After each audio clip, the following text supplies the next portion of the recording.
దేశాన్ని మొత్తం కూడా నాశనం చేసేస్తున్నాడు సార్. రాష్ట్రాన్ని మొత్తం కూడా బస్టు పట్టించేస్తున్నాడు.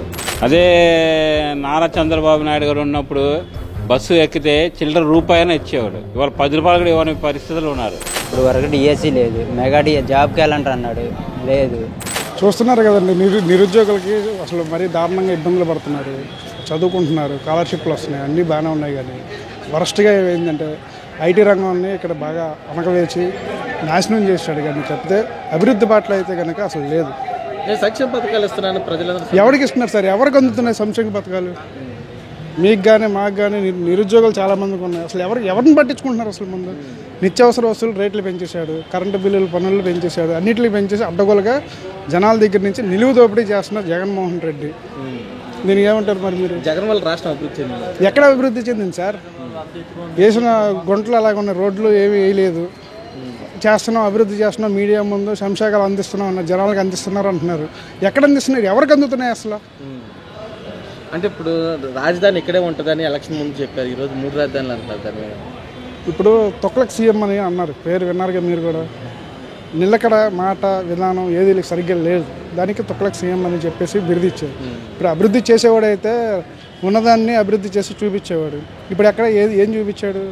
3 నామాలు పంగనామాలు పెట్టాడు అన్నమాట. తిరుపతి వారి సన్నిధానంలో కూడా నిలువు దోపిడీ అక్కడ మొదలయ్యింది.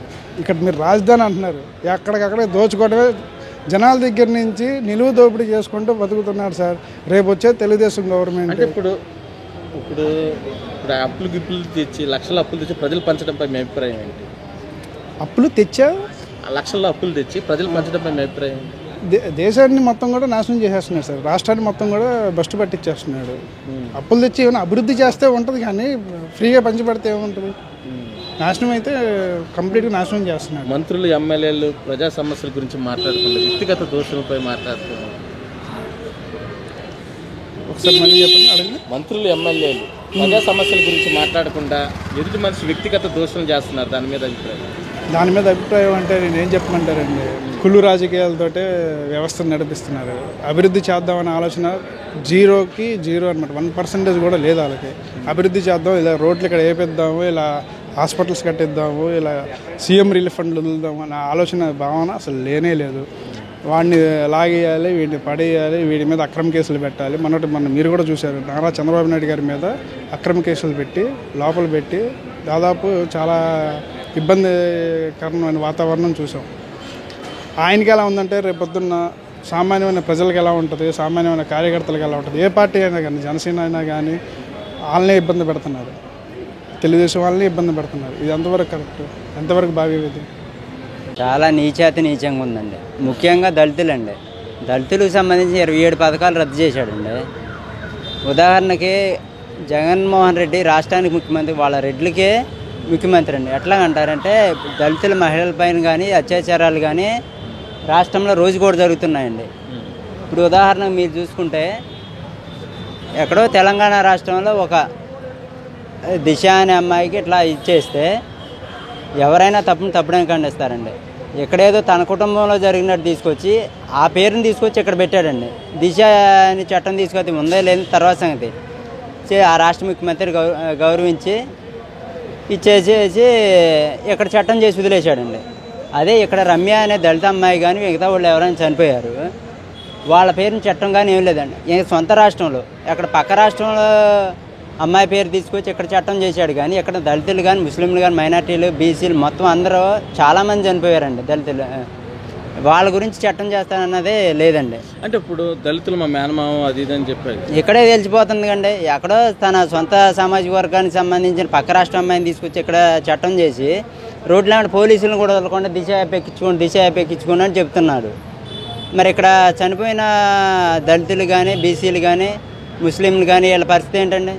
సార్, రాష్ట్రంలో జగన్మోహన్ రెడ్డి గారు అధికారంలోకి వచ్చిన తర్వాత రాజధాని ఎక్కడే ఉంటుంది అన్నారు. ఈరోజు 3 రాజధానులు అన్నారు. దాని 3 రాజధానులు అన్నాడు, సౌత్ ఆఫ్రికాని తీసుకొని అన్నాడు, ఇంకా 10 పెట్టుకుంటాడండి.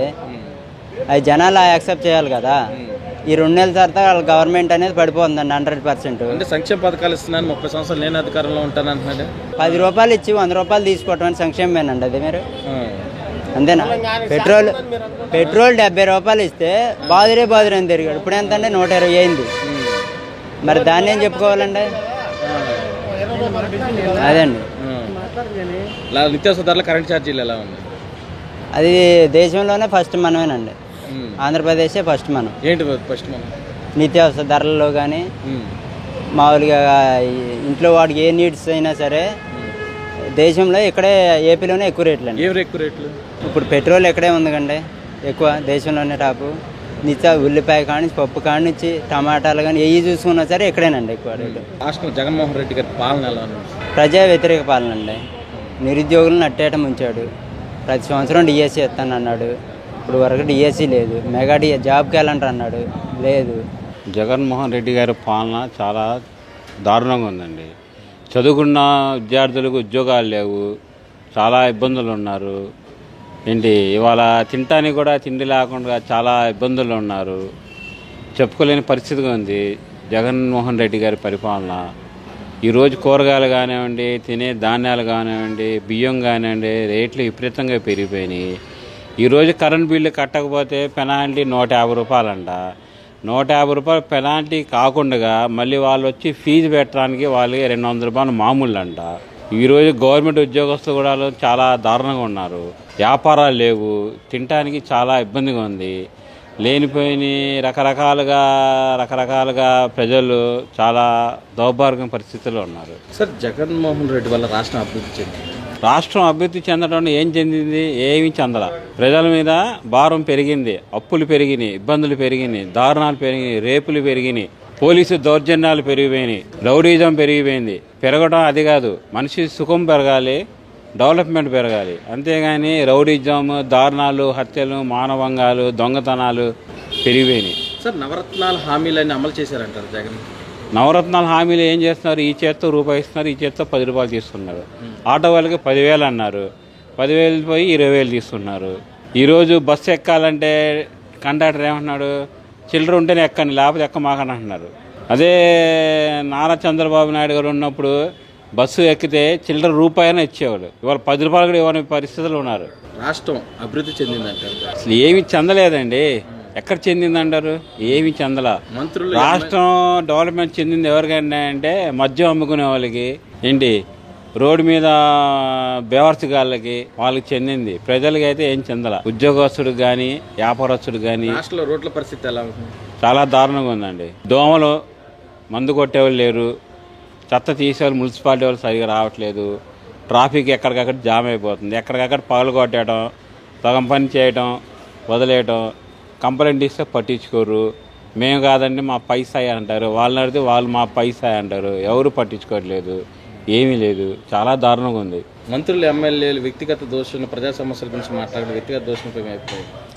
కోడాలి నాని అయితే చాలా దారుణంగా మాట్లాడుతున్నాను ఆయన. ఇప్పుడు ఏదైనా ఉంటే సమస్య ఉంటే మనం పబ్లిక్లో వచ్చి మాట్లాడుకోవాలి, అంతేగాని ఆ రమ్మ మొగుడుదా, బొచ్చు పీకుతాడా, ఇది పీకుతాడా, కరెక్ట్ కాదు. అది ఎవరికైనా అనకూడదు.